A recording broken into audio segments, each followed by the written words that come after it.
म केन्द्रीय परिषदको दोस्रो बैठकमा तपाईहरुका सामु केही विचारहरू, केही धारणाहरू, केही मन्तव्यहरू राख्न गइरहेको छु। बैठकमा उपस्थित पार्टीका सम्मानित नेता, अध्यक्ष, कमरेडहरू, महासचिव तथा सम्पूर्ण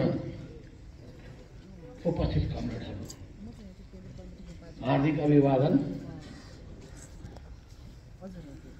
अहिले हामी हाम्रो गौरवशाली पार्टी नेपाल कम्युनिस्ट पार्टी एकीकृत समाजवादीको केन्द्रीय परिषदको दोस्रो बैठकमा उपस्थित भएका छौँ। सर्वप्रथम यस बैठकमा उपस्थित सम्पूर्ण कमरेडहरूलाई हार्दिक स्वागत गर्दछु। साथै नेपालको कम्युनिस्ट आन्दोलनलाई अघि बढाउने सन्दर्भमा शहादत प्राप्त गर्नुभएका सम्पूर्ण ज्ञात अज्ञात शहीदहरूप्रति हार्दिक श्रद्धाञ्जली अर्पण गर्दछु र पार्टीका संस्थापक नेता कमरेड पुष्पलाल, प्रथम जननिर्वाचित कम्युनिस्ट प्रधानमन्त्री कर्णेल मनमोहन अधिकारी र जननेता कर्णेल मदन भण्डारी लगायत सबै अग्रज नेताहरूप्रति हार्दिक सम्मान व्यक्त गर्दछु। यसबीच पार्टीको अन्तरिम विधान 2078 संशोधन गर्नुपर्ने आवश्यकता महसुस गर्दै पार्टीको केन्द्रीय सचिवालय र केन्द्रीय कमिटीको बैठकले पार्टीको अन्तरिम विधानलाई प्रक्रियागत र विधिसम्मत ढङ्गले संशोधन गर्ने निर्णय गरेको छ। उक्त निर्णयपछि पार्टी विधान संशोधनका लागि प्रस्तावित मस्यौदा विधान सबै प्रदेश तथा जिल्ला पार्टी कमिटीहरूसम्म छलफलका लागि हामीले पठाएका। त्यसमा प्राप्त सुझावहरू समावेश गरी पार्टी विधान संशोधनका लागि केन्द्रीय परिषदको यो बैठकमा छलफलका लागि प्रस्तुत गर्न गइरहेका छौँ। प्रिय कमरेडहरू, यसअघि 2079 असार 13 र 14 गतेमा केन्द्रीय परिषदको पहिलो बैठक आयोजना भएको थियो। हामीले यसबीचमा पार्टीका केन्द्रीय कमिटीका विभिन्न बैठकहरू र पहिलो केन्द्रीय परिषदको बैठकमा प्रस्तुत गरेका प्रतिवेदनहरूमा नेपाली क्रान्तिसँग सम्बन्धित हाम्रो दृष्टिकोण, मार्गदर्शक सिद्धान्त, क्रान्तिको लक्ष्य, पार्टीको अधिकतम तथा न्यूनतम कार्यक्रम, राजनीतिक कार्यदिशा, नेपाली समाजको वर्तमान स्वरूप, वर्ग बनौट, वर्गीय संरचना, आधारभूत अन्तर्विरोध र प्रधान अन्तर्विरोध, प्रमुख प्रतिद्वन्दिता, क्रान्तिको वर्तमान चरण, यस चरणमा अवलम्बन गरिने पार्टीको कार्यक्रम, पार्टीको कार्यक्रमिक लक्ष्य प्राप्तिका लागि अवलम्बन गरिने कार्यनीति, रणनीति, संयुक्त मोर्चा, कार्यगत एकता लगायत पार्टीको संगठनात्मक सिद्धान्त र संगठनात्मक कार्यदिशालाई प्रष्ट पारेका छौँ। अब आयोजना हुने पार्टीको 10औं राष्ट्रिय महाधिवेशनमा पार्टीको समग्र दृष्टिकोणहरू सहितका दस्तावेजहरूमाथि छलफल गरिनेछ र पारित गरिनेछ। यस बैठकमा हामीले पार्टीको विधानसँग सम्बन्धित विषयहरू, पार्टीको संगठनात्मक संरचना, यसमा पदाधिकारीहरूको व्यवस्था तथा संख्या, पार्टीको सदस्यता, संस्था प्रदान गरिने विधि र प्रक्रिया आदि विषयहरू प्रस्तुत गरिनेछ। पार्टीको विधानसँग सम्बन्धित यिनै विषयहरूमा केन्द्रीय भएर हामी यो बैठकमा व्यापक छलफल गर्नेछौँ। प्राप्त सुझावहरूलाई ग्रहण गरी पार्टी विधानलाई समृद्ध बनाउनेछ, यसलाई पारित गरी कानुनमा लानेछ र पार्टीको राष्ट्रिय महाधिवेशन समक्ष अनुमोदनका लागि प्रस्तुत गर्नेछ।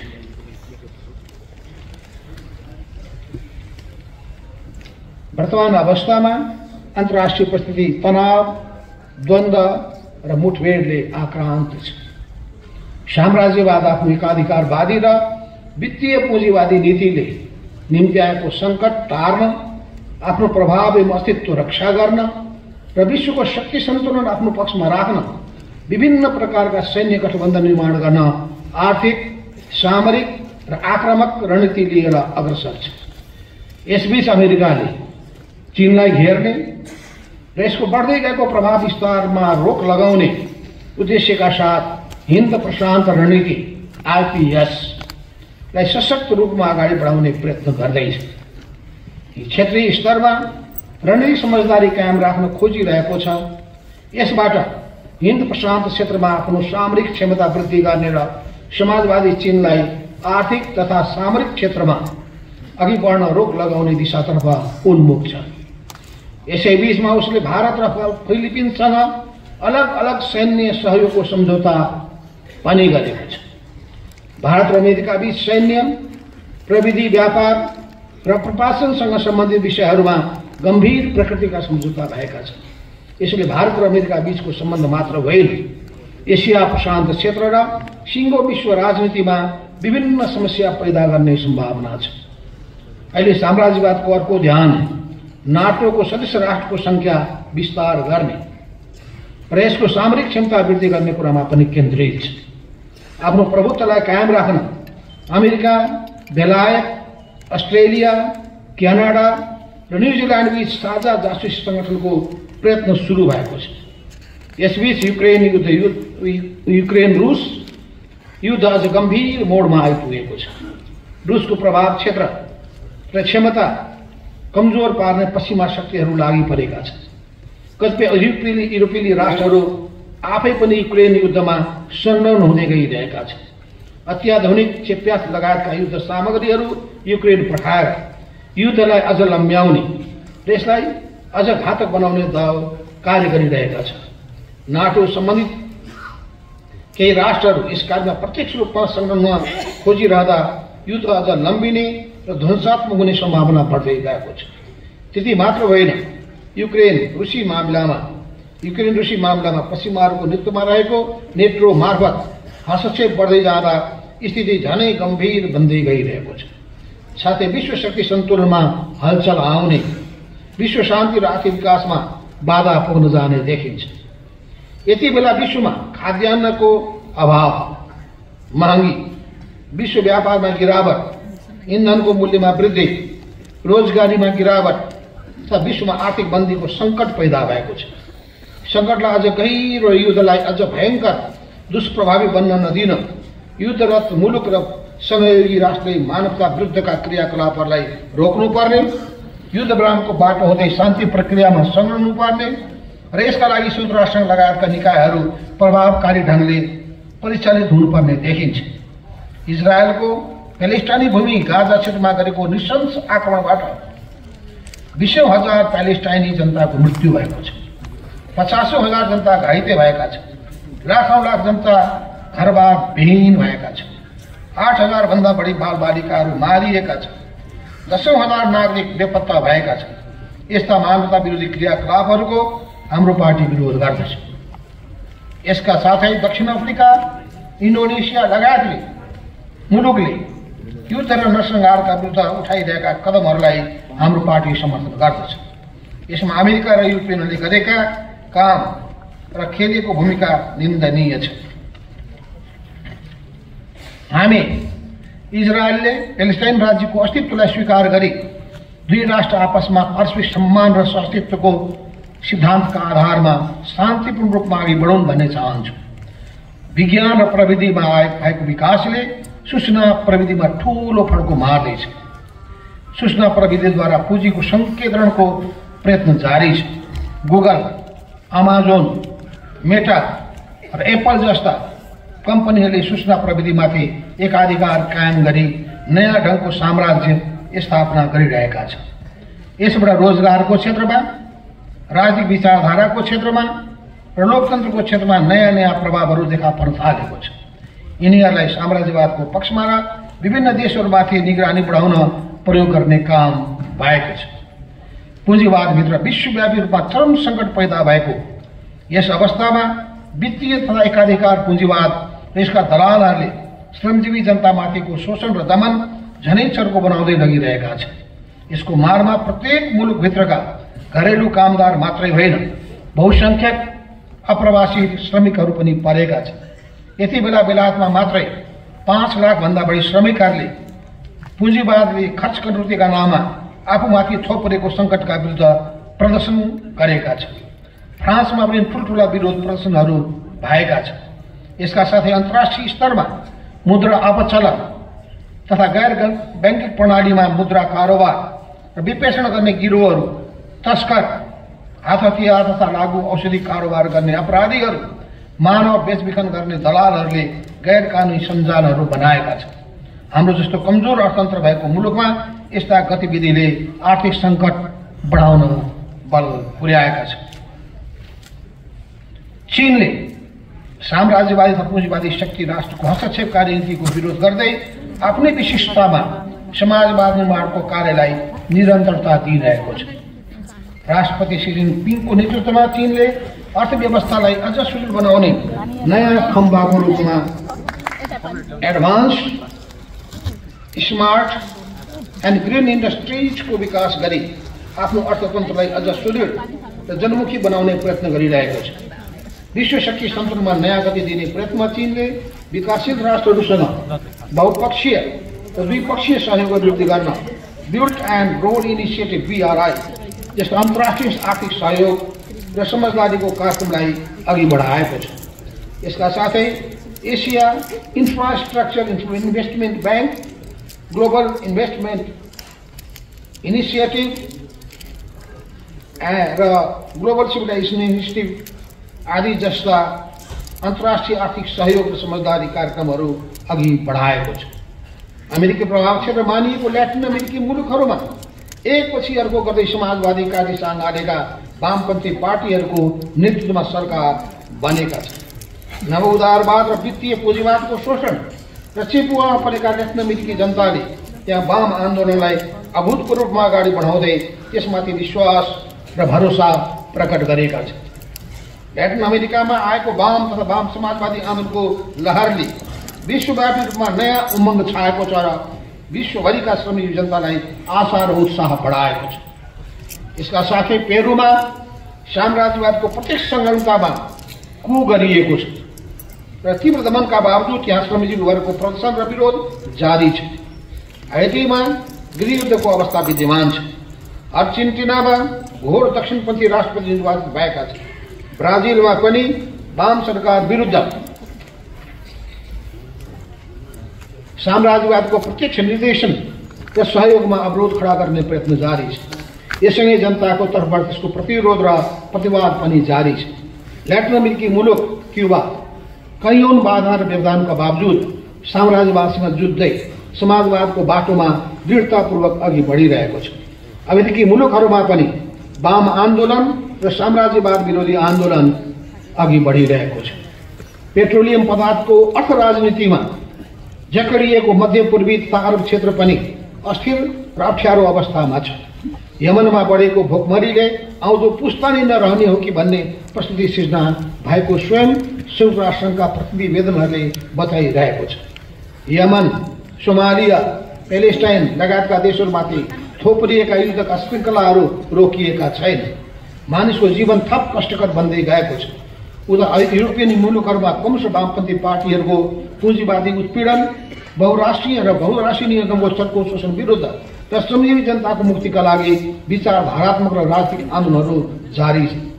गत वर्ष साइप्रसमा भएको संसदीय चुनावमा श्रमजीवी जनताको प्रतिष्ठित पार्टीले 25% मत पाएको छ। Spain, Greece, France, Portugal, Hungary, चेक गणराज्य आदिमा कम्युनिस्ट वामपन्थीले नयाँ सिराबाट आन्दोलनलाई उठाउन प्रयत्न गरिरहेका छन्। स्केन्डिनेभियन र पूर्वी युरोपियन मुलुकहरूमा कम्युनिस्ट पार्टीहरूले लोकतान्त्रिक समाजवादीहरूसँग सहकार्य गर्न र चुनावमा तालमेल अगाडि बढ्न खोजिरहेका छन्। अमेरिका, बेलायत, फ्रान्स लगायतका युरोपियन मुलुकहरू सम्पूर्ण विकसित र विकासशील राष्ट्रहरूमा श्रमजीवी जनता र मानवताको पक्षमा आन्दोलन उठ्न थालेका छन्। श्रीलङ्का, भारत, पाकिस्तान, बङ्गलादेश आदिमा पनि जनसङ्घर्ष फैलिँदै गएको छ। यसले विश्वव्यापी रूपमा वित्तीय पुँजीवादको भूमण्डलीकरण, एकाधिकार पुँजीवाद, बहुराष्ट्रिय निगमको शोषणका विरुद्ध आवाज उठ्न थालेको र वर्ग सङ्घर्ष सल्किँदै गएको तर्फ सङ्केत गरिरहेको छ। मानव अधिकार, लैङ्गिक समानता, जातीय समानता, जलवायु परिवर्तन र प्रवासी श्रमजीवीको हक अधिकार त्यहाँभित्रको ऐक्यबद्धता आदि विषयहरू पनि माहरूमा पनि जागरण पैदा भएको छ। यसका साथै यसलाई कमजोर बनाउने, तितर-बितर पार्ने पुँजीवादी प्रयत्न पनि जारी नै छ।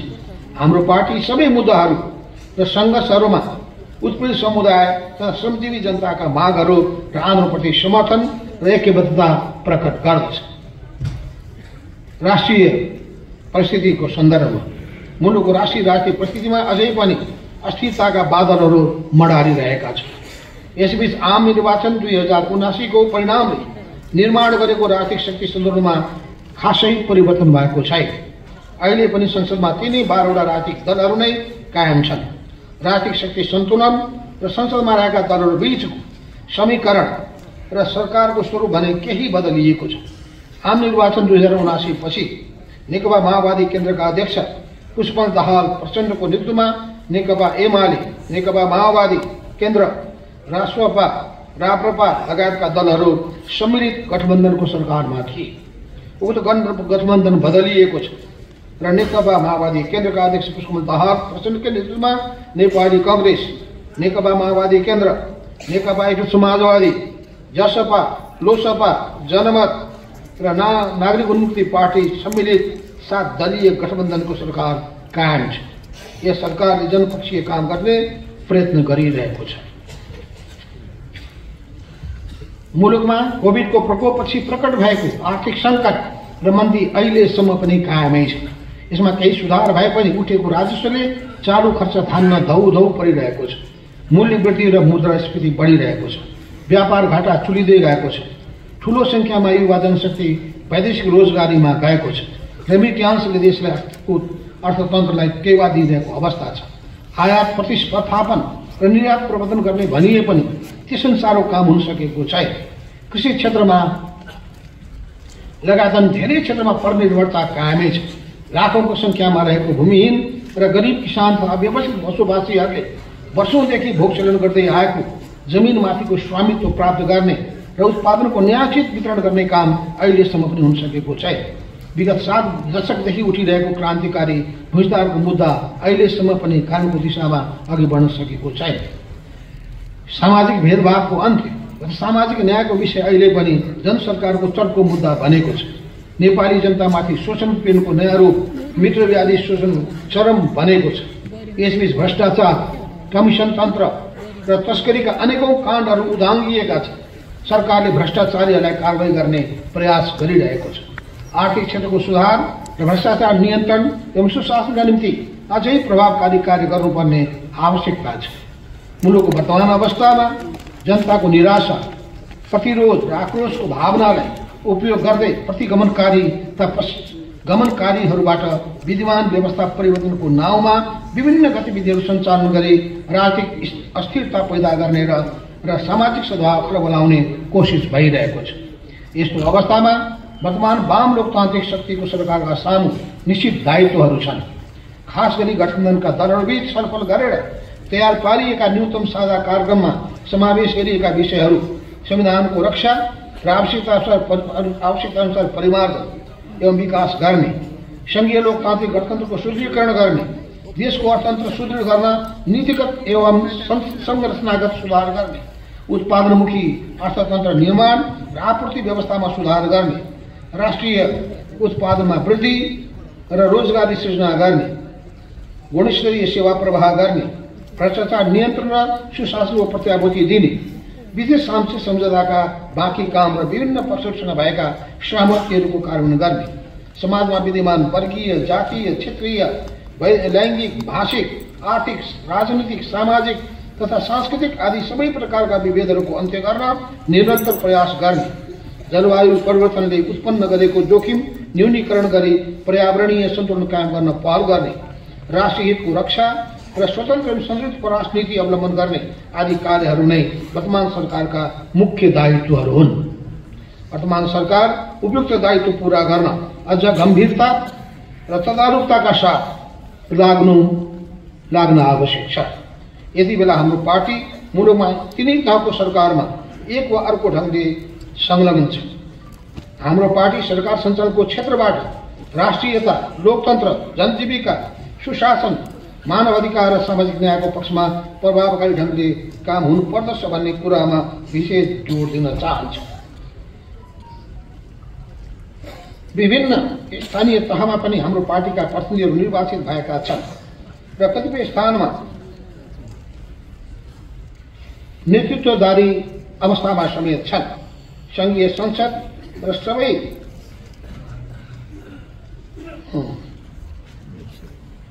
7वटै प्रादेशिक सभामा हाम्रो पार्टीको उपस्थिति रहेको छ। हाम्रो पार्टी प्रतिनिधिले जहाँ स्थानीय सरकार नेतृत्व गरिरहेका छन् त्यहाँ राष्ट्र जनताको हितको पक्षमा रचनात्मक ढङ्गले कार्य सम्पादन गरी नमुना प्रस्तुत गर्नुपर्दछ। सबै तहका हाम्रो पार्टी कमिटीहरू र कार्यकर्ताहरूले सामाजिक न्याय तथा स्थानीयताको विकास, निर्माण र जनसरोकारका विषयको उठान गरी संसद, सरकार र सडक 3वटै मोर्चामा प्रभावकारी भूमिका खेल्नु पर्दछ। यति बेला संघीय र सबै प्रदेशमा गठबन्धनको सरकारहरू बनेका छन्। गठबन्धनका दलहरू बीचमा आपसी समझदारीका साथ काम हुनुपर्दछ भन्नेमा पार्टीले जोड दिन चाहन्छ। यति बेला मुलुकमा राजनीतिक स्थिरता र सरकारको स्थिरताको प्रश्न पनि उठिरहेको छ। यसको मुख्य कारण सदनभित्र गणतन्त्रवादी र गणतन्त्र विरोधी, परिवर्तनकारी र प्रतिगमनकारी, अग्रगामी र पश्चगामी, संघीयता पक्षधर र संघीयता विरोधी, धर्मनिरपेक्षतावादी र धर्मसापेक्षतावादी आदि विभिन्न क्षेत्रका राजनीतिक शक्तिहरू उपस्थित छन्। यी शक्तिहरू बीच अनेक प्रकारले द्वन्द्व चलिरहेको छ। यसरी चलिरहेको द्वन्द्वले गर्दा मुलुकमा राजनीतिक अस्थिरता पैदा गर्ने प्रयत्न एक वा अर्को ढङ्गले भइरहेको छ। अहिले प्रतिपक्षमा रहेका दलहरूले जस्तासुकै विषयमा पनि संसद अवरोध गर्ने गरेका छन्।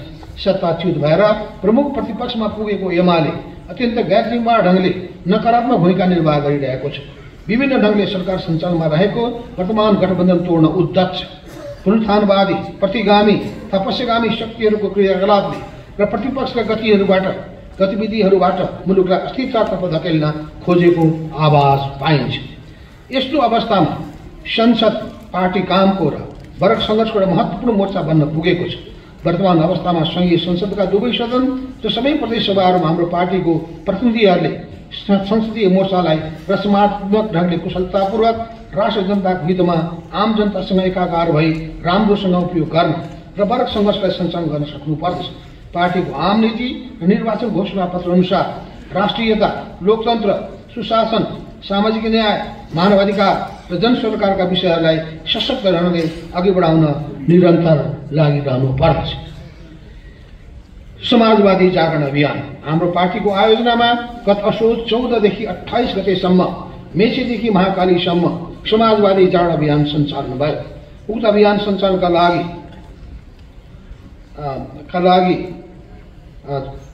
केन्द्रीय स्तरको मूल आयोजक कमिटी गठन गरिएको थियो।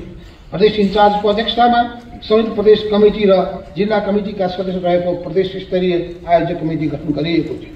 उक्त अभियानको व्यवस्थापनका लागि कमरेड विजय पौडेलको संयोजकत्वमा 52 सदस्यीय समाजवादी जागरण अभियान मूल व्यवस्थापन कमिटी गठन गरिएको थियो। त्यस अभियानको क्रममा पूर्वको काकरभिट्टादेखि सुदूरपश्चिमको कञ्चनपुरसम्म आनेका 22 जिल्ला र कर्णाली प्रदेशको सुर्खेत समेत जम्मा 23वटा जिल्लाहरूमा साना ठुला गरी जम्मा 56वटा जनसभाहरू आयोजना गरिएको थियो। उक्त अभियान सञ्चालन हुने जिल्लाहरूमा किसान, श्रमिक, महिला, सुकुम्बासी, युवा, विद्यार्थी, उद्योगी, व्यवसायी, शिक्षक, बुद्धिजीवी, महिला, विभिन्न क्षेत्रका पेशाकर्मी, राजनीतिक नेता, कार्यकर्ता एवं पत्रकारहरूसँग भिन्नै छलफलहरू आयोजना गरिएको थियो। उक्त अभियानमा पार्टीले तय गरेको रोजगारी, समृद्धि र सुशासन सम्बन्धी मुद्दाहरूलाई आम जनता बीच लैजाने काम भएको छ। हामीले कृषि, उद्योग, शिक्षा, स्वास्थ्य, भौतिक पूर्वाधार, जलविद्युत, पर्यटन, विज्ञान प्रविधि, पर्यावरण, सुशासन र विदेश नीतिका क्षेत्रमा हाम्रो पार्टीका विचार र धारणालाई स्पष्ट पार्ने काम गरेका छौँ। न्याय, समानता र समृद्धिका विषयलाई विशेष जोड दिएका छौँ। उक्त अभियान मार्फत पार्टीले अँगालेको समाजवादी कार्यदिशालाई जनस्तरमा लैजाने काम भएको छ। सार्वजनिक रूपमा नै समाजवादी कार्यदिशाबारे छलफल चलाउन पार्टीले पहल र नेतृत्व गरेको छ। पार्टीको 9 महाधिवेशनले समाजवादी कार्यदिशा अँगालेर अघि सारेर नेपालको कम्युनिस्ट आन्दोलनमा एउटा ऐतिहासिक महत्त्वको निर्णय गरेको थियो। त्यसपछि नै जारी भएको नेपालको संविधान 2072 में राज्य को चरित्र समाजवाद उन्मुख रहेको उल्लेख हुनुले पनि नेपालको राजनीतिक इतिहासमा कम्युनिस्ट आन्दोलनको निर्णायक भूमिका रहेको प्रमाणित गरेको छ। तर दुःखको कुरा उक्त काबी चयन हुन पुग्योले उक्त उपलब्धिहरूलाई अझै विकास गर्ने र समाजवादी रूपान्तरणको ठोस नीति र कार्यक्रम अघि बढाउने काम हुन सकेन। समाजवादी जागरण अभियानले 9 हातमा टुटेको कडीलाई जोड्ने काम गरेको छ। विषयहरू नेपालको कम्युनिस्ट आन्दोलनको एकता र विकासका लागि आधार बन्नेछन् भन्ने अपेक्षा गरिएको छ। अभियानको क्रममा आयोजना गरिएका 56वटा जनसभाहरूमा सहभागी रहेका विभिन्न वर्ग र तहका जनसमुदाय, विभिन्न पार्टीका स्थानीय नेता तथा कार्यकर्ताहरू र सर्वसाधारण जनताले हामीले उठाएका विषयहरूलाई ध्यान दिएर सुनेका छन्, त्यसमा सहमति जनाएका छन्। फलस्वरूप अभियानको क्रममा करिब 10,000 नयाँ व्यक्तिहरूले पार्टी प्रवेश गरेका छन्। त्यसले पार्टीको संगठनको विस्तार र जनआधार निर्माणका लागि ऊर्जा प्रदान गरेको छ। हाम्रो पार्टीको जीवनमा पार्टी संगठन र नेता र कार्यकर्ताहरूको परिचालनको हिसाबले पनि उक्त अभियान ऐतिहासिक महत्त्वको अभियान बन्न पुगेको छ। हाम्रो पार्टीको एजेन्डा समाजवाद हो। हाम्रो पार्टीले समाजवादी कार्यदिशा अवलम्बन गर्ने दृढता जाहेर गरेको छ भने स्पष्ट पारेको छ। यसले हाम्रो पार्टीप्रति आशा, भरोसा र विश्वास बढाएको छ। उपरोक्त विषयहरू नै समाजवादी जागरण अभियानका महत्त्वपूर्ण उपलब्धिहरू हुन्। उक्त अभियानको उपलब्धिहरूका साथै यसमा केही कमजोरी पनि रहन गएका छन्। खासै अभियानको कार्यक्षेत्र, समयावधि, यसको महत्त्वको हिसाबले आवश्यक तयारीको काम कतिपय ठाउँहरूमा उपयुक्त ढङ्गले हुन नसक्नु र त्यसै गरी कार्यक्रमलाई विविधतापूर्ण, आकर्षक र अझै रुचिकर बनाउनका लागि यसको प्रचार प्रसार र प्रभावलाई विस्तार गर्ने सन्दर्भका विषयहरूमा पनि हामीले ध्यान दिनु सक्ने कमजोरीहरू देखिएका छन्। उक्त अभियान सञ्चालनबाट निम्न शिक्षा र निष्कर्ष निकालिएको छ। अब हरेक कार्यक्रमको प्रभाविताबारे योजना निर्माण गर्दा नै ध्यान दिनुपर्नेछ र त्यसै गरी समय परिणामको ठोस आकलन गरी तयारीको काममा अझै विशेष ध्यान दिनुपर्दछ।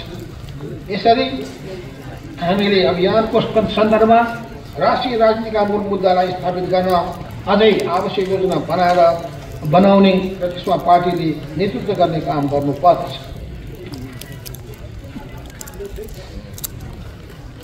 हाम्रो पार्टीले अझै हाम्रो पार्टीको राजनीतिका विषयानुसार उठाएका सामाजिक आर्थिक रूपान्तरणको मुद्दालाई विस्तृत रूपमा व्याख्या गर्दै नेपाली राजनीतिको दिशाभूत गर्ने र वाम आन्दोलन गर्ने नेताको रूपमा पार्टीलाई स्थापित गर्ने विशेष ध्यान दिनुपर्दछ। समाजवादी मोर्चा 62-63 को जनक्रान्तिका उपलब्धिका रूपमा प्राप्त संघीय लोकतान्त्रिक गणतन्त्रलाई सुदृढ विकास गर्ने, मुलुकमा विद्यमान राजनीतिक, आर्थिक, सामाजिक र सांस्कृतिक व्यवस्था समस्या र चुनौतीको सामना गर्ने, पुनरुत्थानवादी, पुंसगामी, प्रतिगामी र यथास्थितिवादीहरूको विरुद्धमा समाजवादी शक्तिलाई एकताबद्ध गर्ने,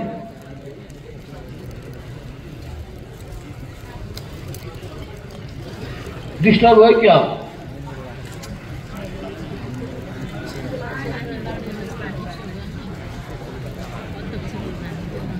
प्यास नै लागेको छ भन्दा पानी चाहिहाल्यो, होइन भने एकछिनपछि पानी बाँड्नुहोस् न है।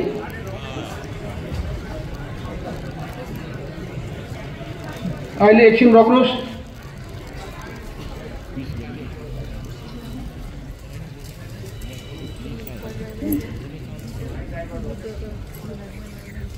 समाजवादी मोर्चा 62-63 को जनक्रान्तिका उपलब्धिका रूपमा प्राप्त संघीय लोकतान्त्रिक गणतन्त्रलाई सुदृढ विकास गर्ने, मुलुकमा विद्यमान राजनीतिक, आर्थिक, सामाजिक र सांस्कृतिक समस्या र चुनौतीहरूको सामना गर्ने, पुनरुत्थानवादी, पश्चिगामी, प्रतिगामी र यथास्थितिवादीहरूको विरुद्धमा समाजवादी शक्तिलाई एकताबद्ध गर्ने र मुलुकको सामाजिक आर्थिक विकास, सामाजिक सुरक्षा, सुशासन र सामाजिक न्याय सहितको अग्रगामी रूपान्तरणको प्रक्रियाद्वारा नेपाली विशेषताको समाजवाद निर्माण गर्ने सङ्कल्पका साथ 2080 असार 4 गते समाजवादी मोर्चा नेपालको गठन भएको थियो।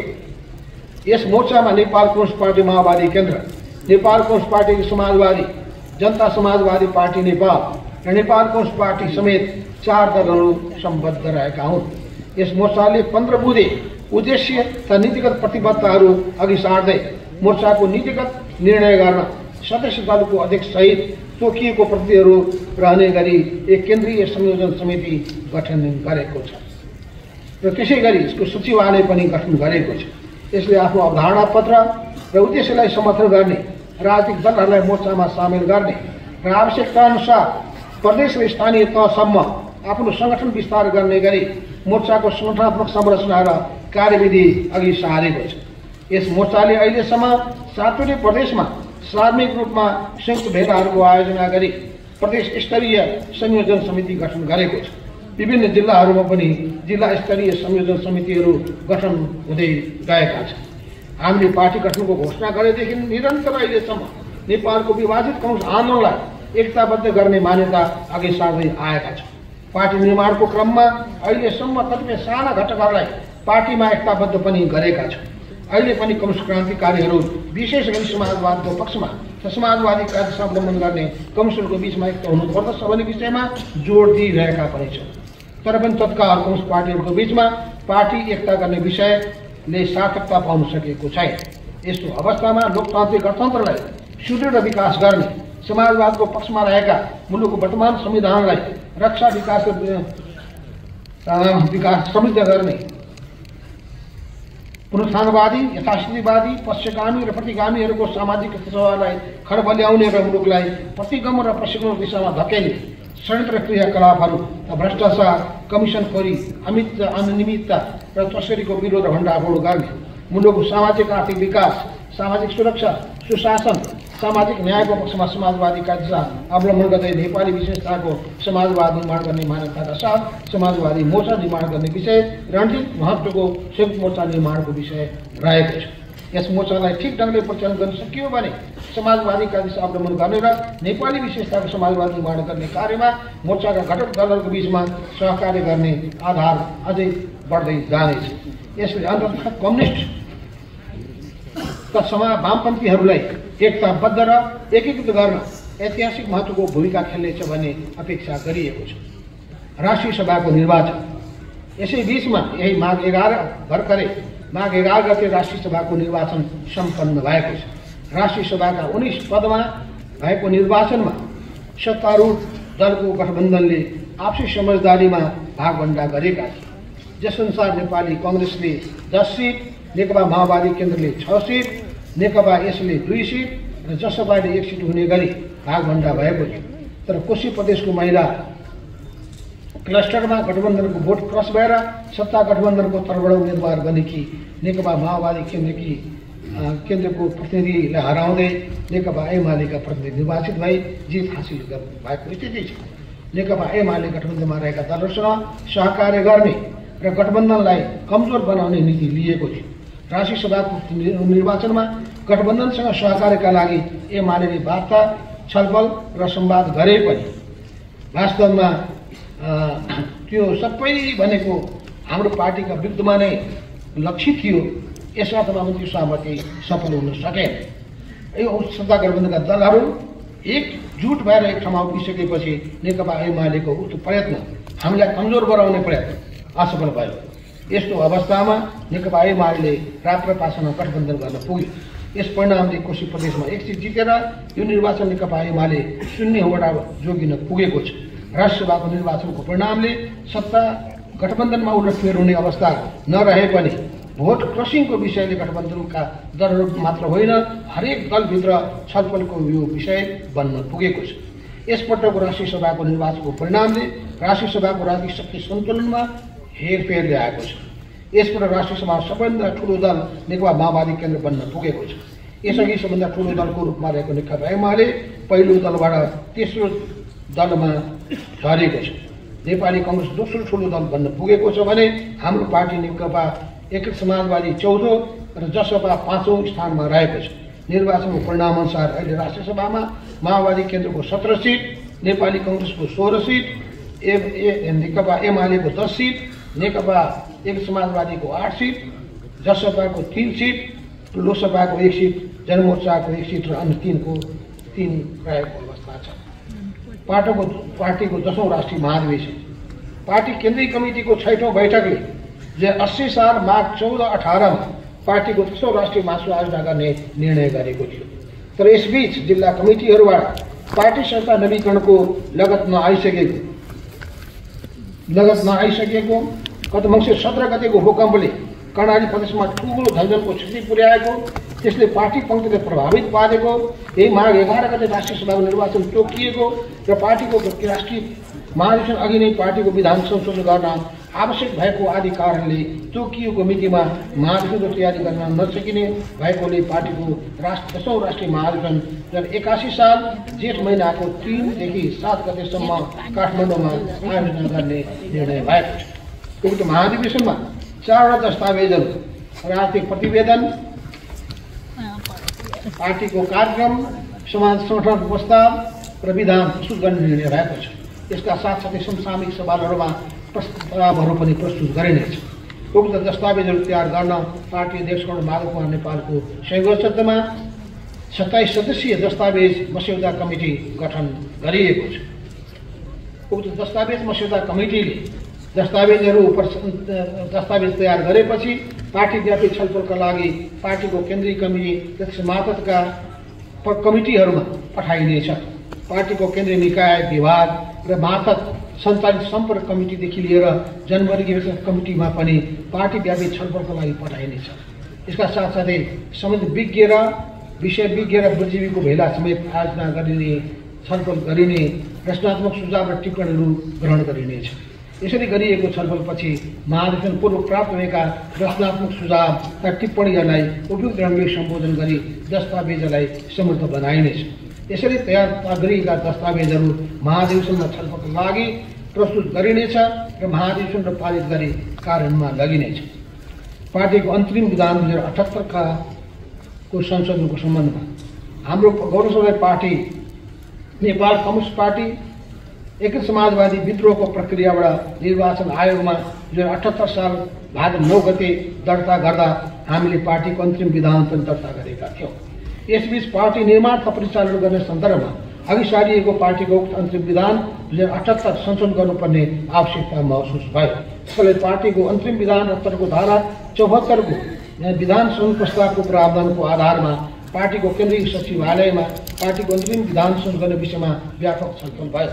पार्टीको अन्तरिम विधानको धारा 74 अनुसार प्रक्रियागत र विधिसम्म ढङ्गले पार्टी विधान संशोधन गर्ने विषयमा छलफल गर्नका लागि 80 पुस 11-13 पार्टी केन्द्रीय कमिटीको 7औं पूर्ण बैठकको आयोजना भयो। विधान संशोधन सम्बन्धी अन्तरिम विधान 2078 को धारा 74 मा उल्लेखित प्रावधान विधि प्रक्रिया अनुसार पार्टी केन्द्रीय कमिटीले विधान संशोधन सम्बन्धी लिखित प्रस्ताव तयार गरी राष्ट्रिय महाधिवेशन वा केन्द्रीय परिषदको बैठकमा प्रस्तुत गर्नुपर्दछ।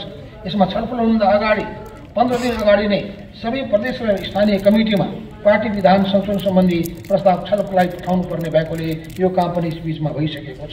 त्यसका साथै विधानमा संशोधन गर्न पेश गर्न चाहने कमिटी र सदस्यले आफ्नो लिखित प्रस्ताव तोकिए बमोजिम प्रस्तुत गर्ने काम पनि भइसकेको छ। पार्टी केन्द्रीय कमिटीद्वारा प्रस्तुत पार्टी विधान संशोधन प्रस्ताव र प्रदेश र स्थानीय कमिटीबाट आएका प्रस्तावहरू समेत समावेश गरी छलफलको लागि पार्टीको केन्द्रीय परिषदको दोस्रो बैठक आयोजना भएको छ। यस बैठकमा पार्टीको अन्तरिम विधान 2078 संशोधन सम्बन्धी प्रस्तावमा व्यापक छलफल गरिनेछ र यसको कारणका लागि आवश्यक परिमार्जन सहित पारित गरी पार्टीको राष्ट्रिय महाधिवेशन समक्ष अनुमोदनको लागि प्रस्तुत गरिनेछ। प्रिय कमरेडहरू, आजको हाम्रो एउटा महत्त्वपूर्ण कार्यभार नेपाली कम्युनिस्ट आन्दोलनको रक्षा र विकास गर्नुपर्ने हो। यसको लागि नेपाली कम्युनिस्ट आन्दोलनमा देखा परेको दक्षिणपन्थी विसर्जनवादी उग्र वामपन्थी जडसूत्रवादी विचार र प्रवृत्तिका विरुद्ध विचारधात्मक सङ्घर्ष सञ्चालन गर्नु र कम्युनिस्ट वामपन्थी शक्तिहरू राष्ट्र जनताको हितको पक्षमा र समाजवादको पक्षमा मिलेर काम गर्नु नै हो। त्यसैले यति बेला दार्शनिक, सैद्धान्तिक र वैचारिक क्षेत्रमा अध्ययन र प्रशिक्षण सञ्चालन गर्न जोड दिनुपर्दछ। यसका लागि हामीले पार्टी मार्क्सवादी साहित्यका तथा गलत विचार र प्रवृत्तिहरू र भ्रमहरूलाई चिर्नका लागि वैचारिक क्षेत्रमा अभियान सञ्चालन गर्ने विषयहरू यति बेला एउटा महत्त्वपूर्ण हाम्रो वैचारिक कार्यभार बनेको छ। नेपाली जनताले 7 दशकभन्दा लामो त्याग, बलिदान र समर्पणका कष्टसाध्य सङ्घर्षद्वारा स्थापित सङ्घीय लोकतान्त्रिक गणतन्त्रलाई रक्षा र विकास गर्नु र यसलाई नेपाली विशेषताको समाजवाद निर्माणको दिशामा अघि बढाउनु हाम्रो मुख्य राज्य कार्यभार बनेको छ। यसका लागि नेपाली जनताले आफ्ना प्रतिनिधिहरू मार्फत वर्तमान संविधानको रक्षा, विकास र कार्यान्वयन गर्नुपर्दछ। मुलुकमा व्यापक भ्रष्टाचार, तस्करी, अनियमितता, राष्ट्र जनताको हित विपरीतका क्रियाकलापहरूदेखि लिएर राजनीतिक पदहरूको खरिद बिक्री जस्ता विकृति र विसङ्गतिका कारण आम रूपमा राजनीति र राजनीतिक नेताहरूप्रति घृणा, वितृष्णा, विकर्षण फैदै गएको छ। त्यसैले यति बेला भ्रष्टाचार, तस्करी, कुशासन, अनियमितता, दलाली, कमिसन तन्त्र जस्ता अनेकौं विकृति र विसङ्गतिका विरुद्ध राजनीतिक जागरण अभियान सञ्चालन गर्नुपर्छ। यसमा व्यापक रूपमा सचेत नागरिक समाज, सचेत युवा पङ्क्ति, आम नागरिकहरूलाई राजनीतिक जागरण अभियानमा परिचालन गर्नुपर्दछ। पार्टीको सबै निर्धारित तहहरूमा युवा पङ्क्तिलाई भर्ती गरी विभिन्न खालको जिम्मेवारी प्रदान गरी योजनाबद्ध ढङ्गले युवा नेतृत्व विकास गर्ने काम गर्नुपर्दछ। मुलुकको वर्तमान विशिष्ट अवस्थामा वाम लोकतान्त्रिक गठबन्धन कायम गरी मुलुकको राजनीतिक स्थिरता दिने राष्ट्र हितमा अघि बढाउने कोसिस भइरहेको छ। यस गठबन्धनलाई वर्तमान प्रतिनिधि सभाको पूर्ण कार्यकालसम्म कायम राख्न सहमति र सहकार्यको आधारमा संघीय, प्रदेश र स्थानीय तीनै तहको सरकार सञ्चालन गरी राष्ट्र जनताको हित तथा समाजवादका आधारहरू खडा गर्ने दिशामा अघि बढ्नुपर्दछ। यसका साथै वामपन्थी शक्तिहरूबीच सहकार्य भावना विकास गर्ने, वामपन्थी शक्तिहरूलाई एकताबद्ध बनाउने र विभिन्न ढङ्गले मोर्चा निर्माण गरी पार्टी एकताका आधारहरू तयार गर्ने अर्को महत्त्वपूर्ण राजनीतिक कार्यभारलाई पनि अघि बढाउनु पर्दछ। मुलुकको राष्ट्रिय राजनीतिमा निर्दलीय र निरङ्कुश तन्त्रको अन्त्यपछि बहुदलीय राजनीतिक प्रणालीको अभ्यास भएको 3 दशक नागिसकेको छ। राजनीतिक क्षेत्रमा भएको परिवर्तन अनुसार मुलुकको आर्थिक सामाजिक क्षेत्रमा आम जनता, खास श्रमजीवी जनताको दैनिक जनजीविकामा खासै परिवर्तन र सुधार नआउँदा व्यवस्था बदलिए पनि अवस्थामा परिवर्तन आएन भन्ने प्रतिक्रिया आम जनताबाट व्यक्त भइरहेको छ। त्यसकारण योजनाबद्ध ढङ्गले क्षणबद्ध रूपमा सामाजिक आर्थिक रूपान्तरको प्रक्रियाद्वारा राष्ट्र जनताको समृद्धिका लागि अघि बढ्नु पर्दछ। यसका लागि पार्टीले पहलकदमी र नेतृत्व गर्न सक्नु पर्दछ। यति बेला मुलुकमा रोजगारीको अवसर नपाउँदा रोजगारीको खोजीमा ठूलो सङ्ख्यामा मुलुकका विज्ञ र युवा शक्तिहरू विदेश पलायन भइरहेका छन्। यस्तो अवस्थामा स्वदेशी कच्चा पदार्थमा आधारित उद्योग धन्दाहरूको स्थापना गर्ने, कृषिको व्यवसायीकरण र बजारीकरणलाई अभियान सञ्चालन गर्दै पारम्परिक खेती, सामूहिक खेती र सहकारी खेतीमा आधारित गराएर नेपाली समाजलाई आवश्यक खाद्य र पेय वस्तु मुलुकभित्रै उत्पादन गर्न जोड दिएर अघि बढ्ने हो भने हजारौं मात्रै होइन लाखौंलाई रोजगारी प्रदान गर्न सकिनेछ। यसका लागि प्रवासमा रहेका नेपालीहरूको ज्ञान, सिप, अनुभव र पुँजीलाई राष्ट्रिय विकास अभियानमा परिचालन गर्नुपर्ने हाम्रो अर्को महत्त्वपूर्ण कार्यभार बनेको छ। राष्ट्र विरोधी, जनविरोधी, लोकतन्त्र विरोधी क्रियाकलापहरू तथा भ्रष्टाचार, तस्करी, अनियमितता, सामाजिक भेदभाव, जाति विभेद, छुवाछुत, अन्धविश्वास र कुरीतिहरू, महिला हिंसाका विरुद्ध जनचेतना फैलाउने काममा पार्टीले अगुवाई गर्ने र सामाजिक चेतना अभिवृद्धि गर्न विभिन्न ढङ्गले लाग्ने तथा जलवायु परिवर्तन, वातावरणीय प्रदूषण, सामाजिक न्याय र मानव अधिकार सम्बन्धी मुद्दाहरूमा जनताको चेतना अभिवृद्धि गर्ने अभियान सञ्चालन गर्ने र प्राकृतिक प्रकोप तथा विपद जोखिम न्यूनीकरणमा जोड दिँदै विपदमा परेका जनतालाई राहत सहयोग गर्ने अभिभावना सञ्चालन गर्ने आदि विषयहरू सामाजिक आन्दोलन सम्बन्धी अर्को महत्त्वपूर्ण कार्यभार रहेको छ। यो पनि त्यतिकै जरुरी र महत्त्वको विषय बनेको छ। हामी पार्टी निर्माण र विस्तारको क्रममा छौँ। निकट भविष्यमा पार्टीको 10औं राष्ट्रिय महाधिवेशन आयोजना गर्दैछौँ। महाधिवेशन पूर्व पार्टीको सदस्यता नवीकरण गर्ने, नयाँ पङ्क्तिलाई पार्टी सत्ता प्रदान गरी पार्टी सदस्य सङ्ख्या वृद्धि गर्ने, पार्टी केन्द्रीय कमिटीको मार्फतका विभिन्न तहका पार्टी कमिटीहरू पुनर्गठन गर्ने, पार्टी कमिटी गठन गर्न बाँकी रहेका पालिका र वडाहरूमा पार्टी कमिटी गठन र विस्तार गर्ने र सम्पूर्ण पार्टी सदस्यहरू तथा पार्टी कमिटीहरूको अभिलेख दुरुस्त राख्ने कार्यलाई अघि बढाउनु पर्दछ। पार्टी महाधिवेशन अघि पार्टी र जनसङ्घका विभिन्न तहका महाधिवेशन सम्पन्न गर्ने काममा लाग्नु पर्दछ।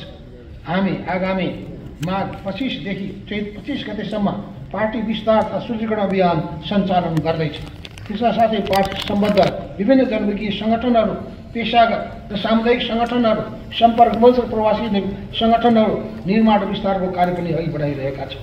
पार्टी निर्माण र परिचालन गर्दा कुनै पनि पार्टी सदस्यहरू जिम्मेवारी विहीन नरहुन् र कुनै पनि पार्टी कमिटीमा परिभाषित काम बिनाको सदस्य नरहुन् भन्ने ध्यान दिनु जरुरी छ। यसको साथै हरेक कमिटीका नेता र खास सदस्यले तोकिए बमोजिमको जिम्मेवारी पूरा गरेका छन् कि छैन भन्ने कुराको लेखाजोखा मूल्याङ्कन हुनुपर्दछ। कामको मूल्याङ्कनको आधारमा नै संयुक्त सदस्यहरूको पदोन्नति गर्ने, राम्रो काम गर्नेलाई पुरस्कृत गर्ने र राम्रो काम नगर्नेलाई या खराब काम गर्नेलाई दण्डित गर्ने परिपाटी बसाल्ने, पार्टीका अभिलेखहरू व्यवस्थित रूपमा राख्ने, अनुगमन प्रणालीलाई स्थापित गर्ने र पार्टी कार्यकर्ताको मूल्याङ्कन गर्ने विधि र प्रक्रियालाई अवलम्बन गर्नुपर्दछ। पार्टी निर्माण तथा परिचालन गर्न आर्थिक पक्षको पनि त्यतिकै महत्त्वपूर्ण भूमिका रहेको हुन्छ। हाम्रो पार्टी जन आधारित कार्यकर्ता पार्टी हो। त्यसैले पार्टी सञ्चालनको मूल आधार भनेको पार्टी कार्यकर्ता तथा सदस्यबाट प्राप्त हुने स्वैच्छिक लेबी, सहयोग र संस्था शुल्कलाई नियमित गर्नु। यसका लागि सिङ्गो पार्टी पङ्क्ति अनुशासित हुनुपर्दछ र पार्टीको लेबी तथा संस्था शुल्क तिर्ने विषयलाई पार्टीको आर्थिक नियम र अनुशासनको रूपमा लिनुपर्दछ। सबै तहका पार्टी कमिटीहरूले आर्थिक हिसाब किताबले दुरुस्त राख्ने, वार्षिक आय व्ययको अभिलेख राख्ने र त्यसलाई लेखा परीक्षण गर्ने नियम बसाल्नु पर्दछ। हरेक वर्षको लेखा परीक्षण प्रतिवेदन माथिल्लो कमिटीलाई बुझाउने नियम बनाउनु पर्दछ। यी कामलाई अझ व्यवस्थित ढङ्गले सञ्चालन गर्न पार्टीलाई व्यापक जनताबीच आधारित बनाउने र जन आधारित कार्यकर्ता पार्टी निर्माण गर्ने, पार्टीका हरेक कार्यक्रम गतिविधिहरू मितव्ययी ढङ्गले सञ्चालन गर्ने, पार्टीका नेता र कार्यकर्तालाई उत्पादनमा आयोजक बनाउने, हरेक नेता कार्यकर्तालाई सादा जीवन र उच्च विचारको कार्यशैली अपनाउन लगाउने र उच्च अभियानमा पार्टीका नेता कार्यकर्ता तथा सिङ्गो पार्टीको पङ्क्ति परिचालित गर्ने कार्यहरू नै यति बेला हाम्रो साङ्गठनिक कार्यभारहरू हुन्। पार्टीको प्रचार प्रसार कार्य हामीले अहिलेसम्म पनि अपेक्षाकृत रूपले पार्टीको प्रचार प्रसार कार्यलाई प्रभावकारी रूपले अघि बढाउन सकिरहेका छैनौँ। त्यसका लागि हामीले व्यवस्थित, संस्थागत र प्रभावकारी ढङ्गले लाग्नुपर्ने आवश्यकता छ। समाजवाद निर्माणका लागि समाजवादी जनमत निर्माण गर्नुपर्दछ। जनमत बनाउने महत्त्वपूर्ण साधन भनेको आधुनिक प्रचार र सञ्चारका माध्यम, टेलिभिजन, रेडियो, पत्र पत्रिका र सामाजिक सञ्जालको सशक्त ढङ्गले परिचालन गर्नु नै हो। त्यसलाई प्रभावकारी ढङ्गले परिचालित नगरी हाम्रो विद्रोह र पार्टी निर्माणको पक्षमा, पार्टी र समाजवादको पक्षमा प्रचार प्रसार प्रभावकारी बन्न सक्दैन। यसका साथै हामीले पार्टीको राजनीतिक मुखपत्र नियमित रूपमा प्रकाश गर्ने कामलाई पनि ध्यान दिनु जरुरी छ। पार्टीका दस्तावेजहरू, पार्टीका निर्देशनहरू, अन्तर पार्टी निर्देशन पार्टी कार्यकर्ताको हातमा पुर्याउनु जरुरी छ।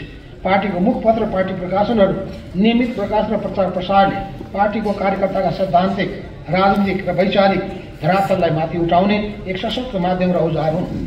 त्यसलाई प्रभावकारी ढङ्गले अघि बढाएर नै पार्टी नेतृत्व र पार्टी कार्यकर्ताको मनोभावना, आत्मबल र चेतनास्तरलाई माथि उठाउन सकिनेछ। त्यसैले आम जनतालाई पार्टीको वरिपरि गोलबन्द गर्न सकिनेछ। हाम्रो पार्टी नेकपा र समाजवादीको गठनले सिङ्गो नेपाली कम्युनिस्ट आन्दोलन र लोकतान्त्रिक आन्दोलनमा सैद्धान्तिक, राजनीतिक र विचारदर्शकलाई तीव्र बनाएको छ। यति बेला हामीले कम्युनिस्ट आन्दोलनलाई अघि बढाउने विषयमा, संविधान र लोकतन्त्रको रक्षा र विकास गर्ने विषयमा, राष्ट्रहित र सार्वभौमताको रक्षा र प्रबन्धन गर्ने विषयमा, राजनीतिक, वैचारिक, सैद्धान्तिक चुनौतीहरूलाई सामना गर्ने विषयमा र राज्य र समाजको पुनर्गठन गर्ने र देशको सामाजिक, आर्थिक, सांस्कृतिक रूपान्तरण र निर्माणको अभियानमा हामीले पहिलेभन्दा कयौँ गुणा बढी सैद्धान्तिक र विचारधात्मक सङ्घर्षलाई तीव्र बनाउनु पर्ने आवश्यकता छ। त्यसैले यस अवस्थामा हाम्रो पार्टी सैद्धान्तिक, वैचारिक, भौतिक सबै हिसाबले चुस्त, दुरुस्त र तन्तया रहनु पर्दछ।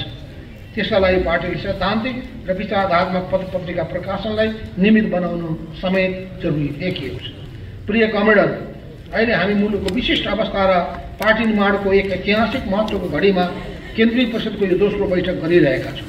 यसमा हामीले पार्टीको अन्तरिम विधान 78लाई संशोधन गर्ने मुख्य एजेन्डा बनाएका छौँ।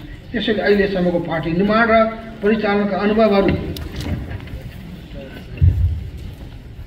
र यसबाट प्राप्त शिक्षाका आधारमा वर्तमान परिवर्तित अन्तर्राष्ट्रिय राष्ट्रिय परिस्थितिको सापेक्षतामा पार्टीका घोषित लक्ष्य र उद्देश्यहरू प्राप्तिका लागि अघि बढ्न अनुकूल हुने गरी पार्टी विधान संशोधन सम्बन्धमा आएका सबै रचनात्मक सुझाव र टिप्पणीहरूलाई ग्रहण गर्दै परिमार्जन गर्नेछ। यसलाई हामी व्यवहारमा उतार्ने काम समेत गर्दै पार्टीको 10औं राष्ट्रिय महासचिव समक्ष अन्तिम अनुमोदनका लागि प्रस्तुत गर्नेछ। पार्टीको विधान संशोधन गर्ने कार्य पूरा गरेपछि त्यसकै मार्गदर्शनमा पार्टी निर्माण र परिचालन गर्ने कामलाई गति प्रदान गर्नेछौँ र नेपाली विशेषताको समाजवाद निर्माण गर्ने काममा दृढतापूर्वक त्याग र बलिदानी भावनाले अघि बढ्नेछौँ। नेपाली कम्युनिस्टको वर्तमान अवस्थामा हामीले समाजवादीका दिशा लिएर अगाडि बढ्ने अठोट गरेका छौँ। यस क्रममा सिद्धान्त कार्यक्रम विचार निर्माणको ऐतिहासिक महत्त्वको 10औं राष्ट्रिय महाधिवेशन आयोजना गर्ने सङ्घारमा आइपुगेका छौँ। त्यसैले यस बैठकको ऐतिहासिक महत्त्व रहेको छ। यस बैठकमा सहभागी सम्पूर्ण कमरेडरले खुला र खुलस्त भएर छलफल तथा विचार मन्थन गरौँ र नेपाली विशेषताको समाजवाद निर्माणको लागि दृष्टिकोण, सिद्धान्त, कार्यक्रम, विचारको सवालहरूमा एकरूपता कायम गरी पार्टीलाई सैद्धान्तिक र वैचारिक क्षेत्रमा एकताबद्ध गरौं। पार्टीको आगामी 10औं राष्ट्रिय महाधिवेशन भव्यताका साथ सम्पन्न गर्न जिम्मेवारी बोधका साथ अघि बढौं। क्रान्तिकारी अभिवादन सहित धन्यवाद। लाल